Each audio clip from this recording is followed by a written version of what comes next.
ও হ্যাঁ, শুনেছি। তোমারও ক্রাশ ছিলাম নাকি? আমি আপনাকে তো তখন দেখিনি, কিন্তু আমার এক ফ্রেন্ড ছিল নিশি, ও আপনাকে অনেক লাইক করতো। আপনার রিয়াপুর রিলেশনের কথা শুনে কান্না করতে করতে শেষ। আপুকে যে কত বকা দিয়েছিল। যাই হোক, কিন্তু আপনারা দুজন আমাদের ভার্সিটির এত ফেমাস ছিলেন, তারপরেও আপনাদের লাভ স্টোরি কেউ জানলো না কেন? রিয়া আমাকে মানা করে দিয়েছিল। আমাদের 2-1 ফ্রেন্ড ছাড়াও কেউ জানে না। আমাকে বলবেন? আমার অনেক ইচ্ছা আছে জানার। বলবো না কেন? তাহলে শোনো। 11 বছর আগে আমি তখন অনার্স 4th ইয়ার পড়ি। ক্লাস শেষে লাইব্রেরিতে গেলাম। তখন হয়তো অ্যারাউন্ড 4 o'clock, বিকাল 4টা বাজে। সেদিন লাইব্রেরিতে বেশি কেউ ছিল না। লাইব্রেরির জানালার পাশে বসেছিলাম। তখন জানালা দিয়ে অপর সাইডে দেখি একটা মেয়ে নাচছে। কেন জানি সেখানেই চোখ আটকে গেল। এর আগে কোনো মেয়ের দিকে তাকায়নি, কিন্তু ওই মেয়েটার প্রতি কেন জানি একটা আকর্ষণ সৃষ্টি হলো। কিন্তু আমি না মেয়েটার চেহারা দেখিনি, কারণ মেয়েটি আমার দিকে পিঠ করে নাচছিল। মেয়েটার দিকে এক দৃষ্টিতে তাকিয়ে রইলাম। ওর নাচ দেখে মুগ্ধ না হয়ে পারলাম না। সেদিন রাতে ঘুমাতে পারিনি। সারা রাত মেয়েটিকে নিয়ে ভাবছিলাম। পরের দিন বন্ধুর কাছে জানতে পারলাম যে আমাদের ভার্সিটিতে 3 মাস পর ডান্স কম্পিটিশন, তাই মেয়েরা সেখানে প্র্যাকটিস করে। আমি ক্লাস শেষে সেখানে গিয়ে দেখি দরজা বন্ধ। মেয়েটিকে জানার খুব ইচ্ছা হচ্ছিল, কিন্তু সেদিন আম্মুকে নিয়ে হাসপাতালে চেক আপের জন্য যেতে হতো। তাই একটা চিঠি রুমের বাইরের লকের সেখানে রেখে এসে পড়লাম, কিন্তু নিজের নাম লিখতেই ভুলে গিয়েছিলাম। চিঠিতে ছিল, তোমার নাচ খুব সুন্দর, তোমার নাচ খুব সুন্দর, দেখে মুগ্ধ হয়ে গেলাম। মনে হচ্ছিল ময়ূরী নাচছিল। ওগো ময়ূরী, তোমার নামটা জানতে পারি? পরের দিন দেখি সেখানে আরেকটা চিঠি। এই যে মিস্টার, লুকিয়ে লুকিয়ে মেয়ের নাচ দেখতে লজ্জা লাগে না? দেখেন রাতে ভূতে ধরবে। কিন্তু আমার নাচের তারিফ করলেন তাই মাফ করে দিলাম। আসলে 3 মাস পর ডান্স কম্পিটিশন, এর খুব একটা টেনশন ছিল। আমার আবার হারা পছন্দ না। কিন্তু আপনার কথা থুকু, আপনার লেখা চিঠিটা দেখে মনটা খুব হালকা লাগছে। যাই হোক, ময়ূরী বলেছেন, তাহলে দেখি 3 মাস পর ডান্স কম্পিটিশনে চিনতে পারেন কিনা। আর হ্যাঁ, নো চিটিং। এই রুম থেকে বের হওয়ার বা ঢোকার সময় দেখবে না কিন্তু। এর আগে না আপনি আমার পরিচয় জানতে চাবেন, না আমি আপনার। প্রমিস, ওকে? প্রমিস ভাঙলে কিন্তু রাতে ভূত জিন সব আসবে, আর পেতনি ধরে নিয়ে গিয়ে বিয়ে করবে বলে দিলাম। আর হ্যাঁ, কালকে আবার সেখানে চিঠি রেখে যাবেন। আমরা চিঠি চিঠি খেলবো, ওকে? এভাবে আমাদের প্রতিদিন চিঠি নেওয়া দেয়া হতো।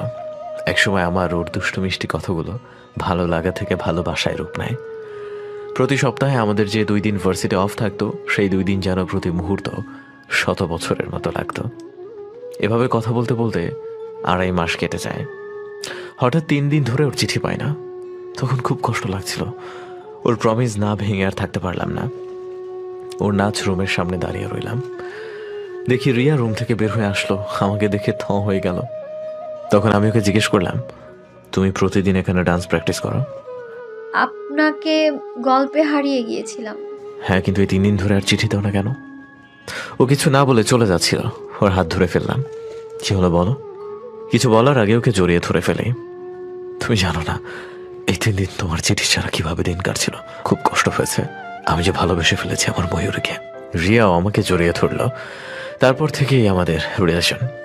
কিন্তু আমার দুর্ভাগ্য, ওই একদিনই আমার ময়ূরীর নাচ উপভোগ করতে পারলাম। সে 3 মাসও জানালা বন্ধ রাখতো। আমার চিঠিতে বলেছিল, যদি দেখি তবে প্রমিস নাকি নষ্ট হয়ে যাবে। আর আমাদের রিলেশনের 6 দিন পর কম্পিটিশন ছিল বলে আর রিয়াকে জোর করিনি। আমি বলেছিলাম ওর নাচ একেবারে ডান্স কম্পিটিশনে দেখব। তারপর যেদিন অপেক্ষা করেছিলাম সেদিন আসলো ঠিকই, কিন্তু মা হঠাৎ অসুস্থ হয়ে যাওয়ায় আর কম্পিটিশনে যেতে পারেনি।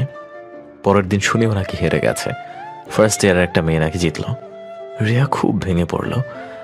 ও লাস্ট 3 বছর এই কম্পিটিশনে বিজয়ী হচ্ছিল, আর খুব ডিফারেন্ট মার্কে হেরে যাওয়ায় ও ডিসাইড করে ও আর ডান্স করবে না। আমার খুব ইচ্ছা থাকলেও রিয়াকে আর ডান্সের জন্য বলিনি। তারপর কি, অনার্স শেষ করে আর 1 বছরের মধ্যে আরিয়ান। তারপর আর কি, অনার্স শেষে বিয়ে, আর 1 বছরের মধ্যে আরিয়ান আসলো আমাদের জীবনে। খুব সুখেই চলছিল আমাদের জীবন, কিন্তু বলে না, এত সুখ ভাগ্যে থাকে না। 3 বছর আগে রিয়া গাড়ি চালাতে গিয়ে অ্যাক্সিডেন্টে মারা যায়। খুব কষ্টে নিজেকে সামলেছি আরিয়ানের জন্য। এই ছিল আমাদের অস্পূর্ণ ভালোবাসার গল্প। তাকিয়ে দেখি আমার গল্প শুনে রীতি অবাক হয়ে আমার দিকে তাকিয়ে আছে। কি হলো, এভাবে তাকিয়ে আছো কেন? এবার তোমারটা বলো। মুহূর্তে রীতির মুখ কালো হয়ে গেল। আচ্ছা বাদ দাও। না না, আমার জীবন সম্পর্কে আপনার জানার অধিকার আছে। না, তোমার ইচ্ছা ছাড়া কারো তোমার জীবন সম্পর্কে কিচ্ছু জানার অধিকার নেই। আমার বলার ইচ্ছে নেই কে বলেছে? আপনাকে বিশ্বাস করি তাই বলার ইচ্ছে আছে। আপনি আমায় বিশ্বাস করেছেন তাই বলেছেন। আপনার জীবনের ঘটনা, তাই না? আর স্বামী স্ত্রীর সম্পর্কে ভালোবাসা থাকুক না থাকুক, বিশ্বাস থাকা লাগে। তাহলে বলো। অনার্স তৃতীয় বর্ষে থাকতেই আমার আর রাফির দেখা হয়। দেখাটা বিয়ের কারণেই হয়। পারিবারিকভাবে বিয়ে ঠিক করার পর ওর সাথে দেখা করি। তারপর কথা শুরু হয়। কথা বলতে বলতে ও আমাকে নাকি ভালোবেসে ফেলে, কিন্তু আমি পারি না। আমার দিক দিয়ে ভালো লাগা পর্যন্তই সীমাবদ্ধ ছিল। কারণ আমার ইচ্ছে ছিল স্বামী ছাড়া কাউকে ভালোবাসবো না। আর তখনও বিয়ে ঠিক হলেও বিয়ে তো হয়নি। মাঝে মধ্যে খুব মন খারাপ করতো। আমারও খারাপ লাগতো। কিন্তু একদিন ওকে প্রমিস করেছিলাম যে বিয়ের পর আমার সবটা দিয়ে ওকে ভালোবাসবো। তখন ও খুব খুশি হয়। ও সব কষ্ট নাকি নিমিষেই দূর হয়ে যায়। বিয়ে হয়। আমি আমার প্রমিসও পূরণ করি। ওকে আমার সব দিয়ে ভালোবাসি। অবশ্য ও কম ভালোবাসতো না। ভালোই চলছিল আমাদের জীবন। কিন্তু সমস্যা শুরু হয় বিয়ের 2.5 বছর পর। সবাই বলা শুরু করে যে বিয়ের এত বছর পর আমার বাচ্চা কেন হচ্ছে না? আমিও কনসিভ করতে পারছিলাম না। তারপর থেকে রাফি আমার অনেক কথায় বিরক্ত করত। অবশ্য আমার কিছু বাচ্চামো স্বভাব নিয়ে আগেও বিরক্তি প্রকাশ করত। কিন্তু তখন প্রায় আমার সব কাজেই বিরক্ত হয়ে উঠত। আমরা ডক্টরের কাছে কাউন্সেলিং করি, তারপর দুজনেই বিভিন্ন পরীক্ষা করি। তারপর একদিন বাসায় রিপোর্ট আসে, সেখানে লেখা থাকে আমি নাকি মা হওয়ার অযোগ্য। আস্তে আস্তে পরিবারের সবার আমার প্রতি ব্যবহার চেঞ্জ হতে থাকে, রাফির মা ছাড়া। তিনি আমায় খুব ভালোবাসতেন, একদম তার মেয়ের মতো। এক রাতে রাফি এসে বলে সে নাকি আমায় ডিভোর্স দিবে, আমার কাছ থেকে ডিভোর্স চায়। আমি যেন আকাশ থেকে পড়লাম, আমার চোখ দিয়ে যেন বন্যা বইছিল। কারণ জানতে চাইলে সে আমায় বলল যে আমি তাকে সন্তানের সুখ দিতে পারবো না। এছাড়া আমার বাচ্চামো স্বভাবগুলো তার কাছে বিরক্ত লাগে। আমি ওকে কিছু বোঝানোর আগেই ও বলল ওর নাকি ওর বিয়ে আয়েশার সাথে এক্সট্রা ম্যারিটাল অ্যাফেয়ার ছিল। সে 3 মাস থেকে এখন ওই মেয়ে ওর বাচ্চার মা হতে যাচ্ছে। তাই ও আমায় ডিভোর্স দিয়ে আয়েশাকে বিয়ে করবে। আমি আর কিছু না বলে ডিভোর্স পেপার সাইন করে বাসা থেকে বের হয়ে গেলাম। অবশ্য মা অনেক কামিয়েছিল, কিন্তু ওখানে থাকার না ইচ্ছে ছিল আর না শক্তি। সোজা বাসায় এসে সবাইকে সবটা খুলে বললাম। রাহাত ভাইয়া তো রাফিকে মেরে ফেলতে যাচ্ছিল, কিন্তু আমি সবাইকে আমার কসম দিয়ে বললাম যেন ওদের কাউকে কিচ্ছু না বলে। রুমে এসে অঝরে পানি পড়ছিল চোখ দিয়ে, চিৎকার করে কাঁদতে মন চাইছিল, কিন্তু তাও পারছিলাম না। এমনি বাসার সবার অবস্থা খারাপ। শুধু ভাবছিলাম একসময় যে ব্যবহারের প্রেমে পাগল হয়ে গিয়েছিল, আজ সেই ব্যবহারই তার কাছে অসহ্য লাগছে। আর সেটা তো 2015, তখন কত পদ্ধতিতে বাচ্চা নেওয়া যেত। যদি আজ আসলে ভালোবাসতো তবে এইভাবে ছেড়ে যেত না। তখন মনে হচ্ছিল বুকের ভেতর কেউ ছুরি মারছে, খুব কষ্ট হচ্ছিল আর সহ্য করতে পারছিলাম না। তাই বলে রীতি থেমে গেল।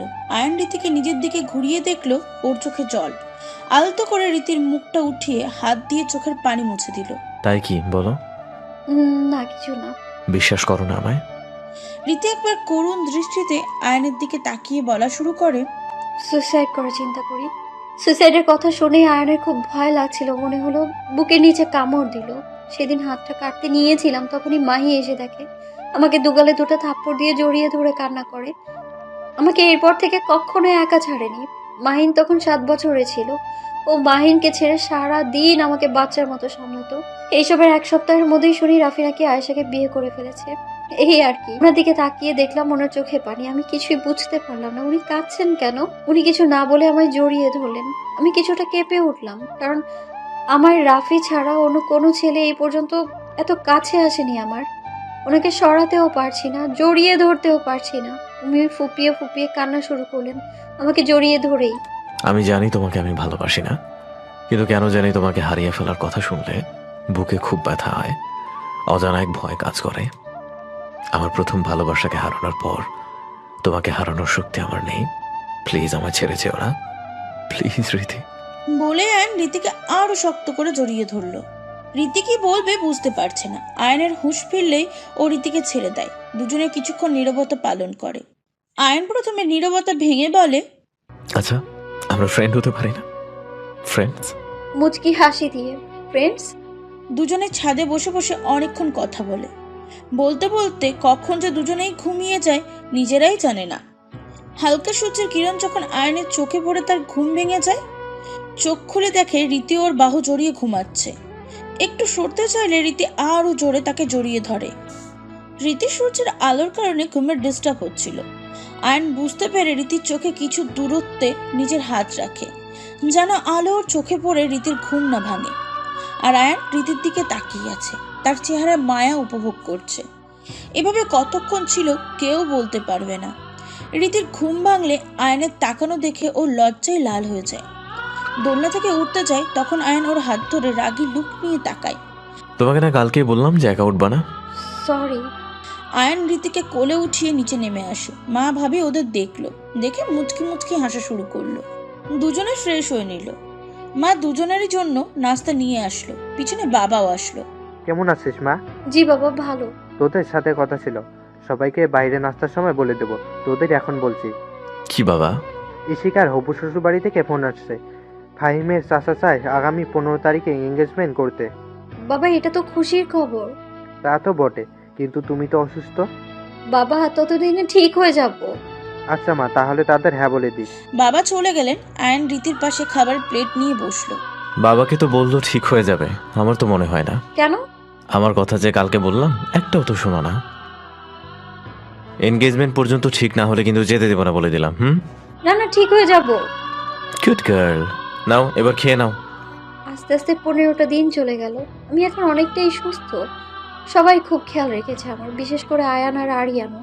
আজ ইশিকার এঙ্গেজমেন্ট, তাই ওকে সাজালাম। বাহ ভাবি, তুমি এত সুন্দর সাজাও। সাজাবে না? আমাদের ভার্সিটির বিউটি কুইন ছিল। সত্যি ভাবি। আগে জানো এমনি কত সুন্দর, এর মধ্যে সব সময় সাজুগুজু করতো, পুরো পরি লাগতো। এখনই না সাজে না। ভাবি প্লিজ আজ সাজো না, প্লিজ প্লিজ। ভালো লাগছে না। সবার অনেক বলায়ও রীতি সাজলো না। ছেলেপক্ষ থেকে সবাই আসলো। মেয়ে পক্ষ থেকে ছেলেপক্ষকে স্বাগতম করতে গেল, কিন্তু রীতি গিয়ে যা দেখলো তার জন্য মোটেও প্রস্তুত ছিল না। রীতি আর সামনে এগোতে পারে না, থেমে যায়। মেহমানরা রীতিকে ধাক্কা দিয়ে এগিয়ে যায়। মাহি রীতির পাশে গিয়ে দাঁড়ায়। দেখে রীতির চোখে বিন্দু পরিমাণ জল পড়ে গেল। মাহি রীতির কাঁধে হাত রাখলো। রাহাত এসে বলল, এই রাফি এখানে কি করে? আজ আমি আর ওকে ছাড়ছি না, মেরেই ফেলবো। রাহাত সামনে এগোতেই রীতির হাতের হাত ধরে ফেলে। ভাই, তোমাকে আমার কসম দিয়েছিলাম, ভুলে গেছো? আরও ছেলে পক্ষ থেকে আসছে, প্লিজ কোনো তামাশা করো না। ইশিকার বিয়েতে কোনো সমস্যা হোক তা আমি চাই না। রাহাত কিছুটা বিরক্ত দেখিয়ে চলে যায়। তুই ঠিক। কথা থামিয়ে, আমি ঠিক আছি। কিন্তু মাহি জানে এই হাসিতে কত কষ্ট লুকিয়ে আছে।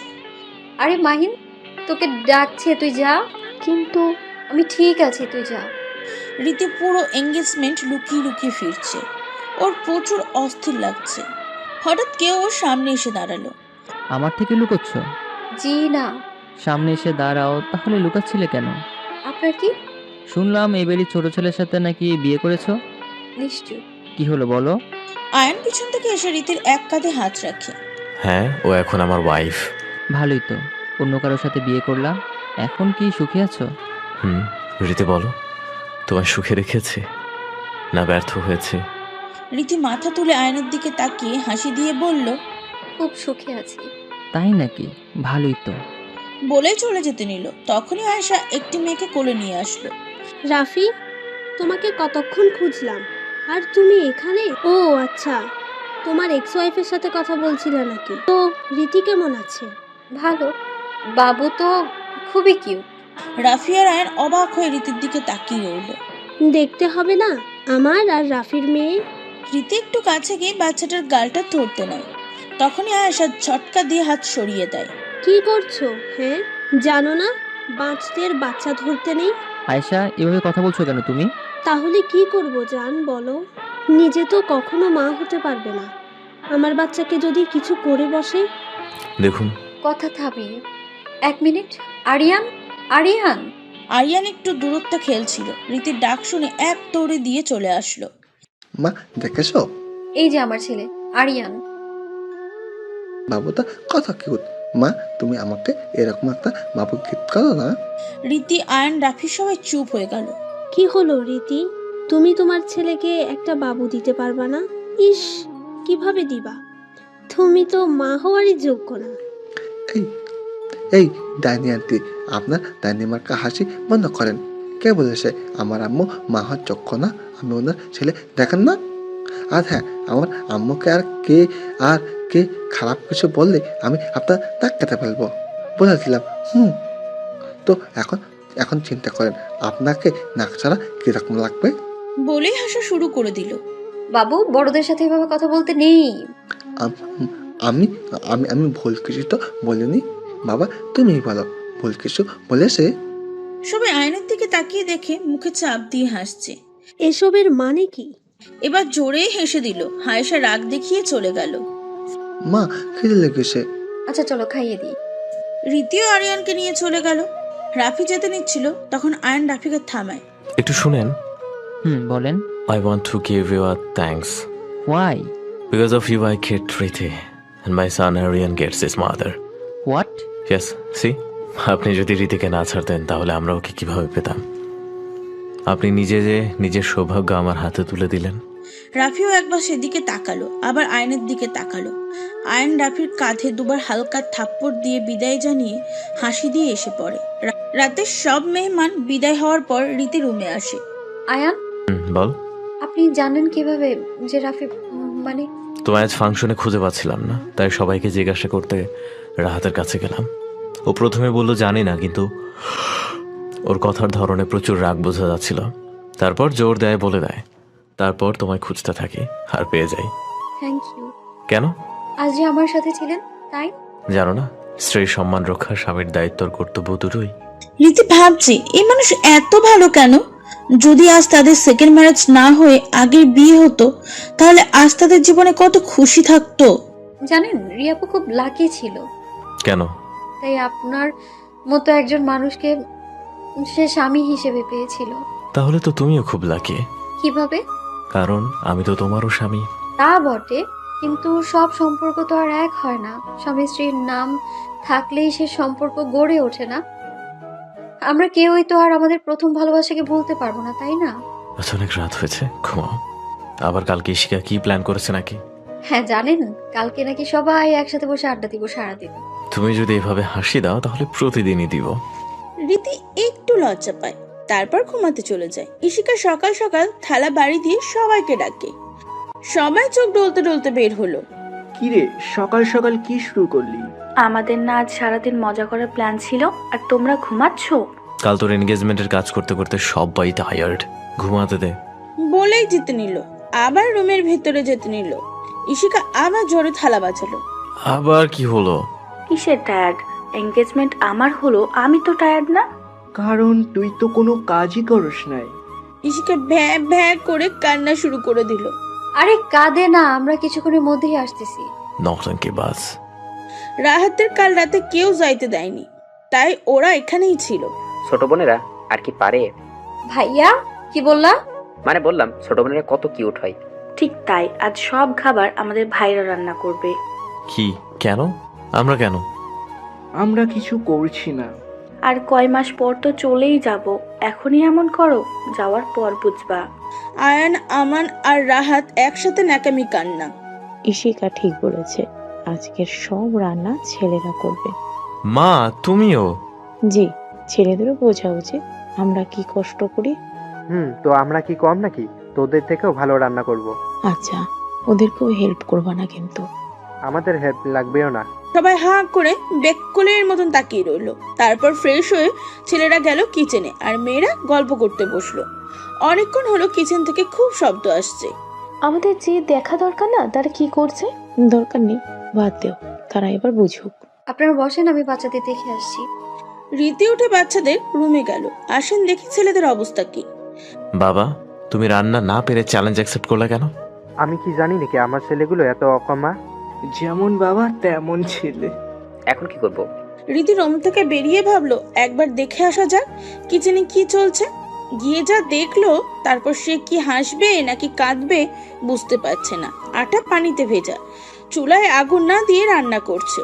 পুরো কিচেন শাকসবজি আওলা ঝাওলা করা। এইসব কি? মা তুই এসেছিস, প্লিজ মা হেল্প কর না। একজনও রাঁধতে পারে না। ছেলে ছাড়লে তোর মা সারা জীবন আমাকে খোটা শোনাবে, প্লিজ। আচ্ছা আপনারা সবাই এক সাইডে দাঁড়ান, আমি দেখছি।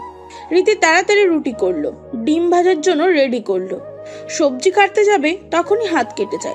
আয়ান দেখে দৌড়িয়ে এসে রীতির কাটা জায়গা বরফের পানিতে ভিজিয়ে রাখে। বেশি চলতেছে, চলো ডাক্তারের কাছে যাই। না না, ঠিক আছি আমি। আর এতটুকুর জন্য ডক্টরের কাছে কে যায়? কিন্তু আমি ঠিক আছি।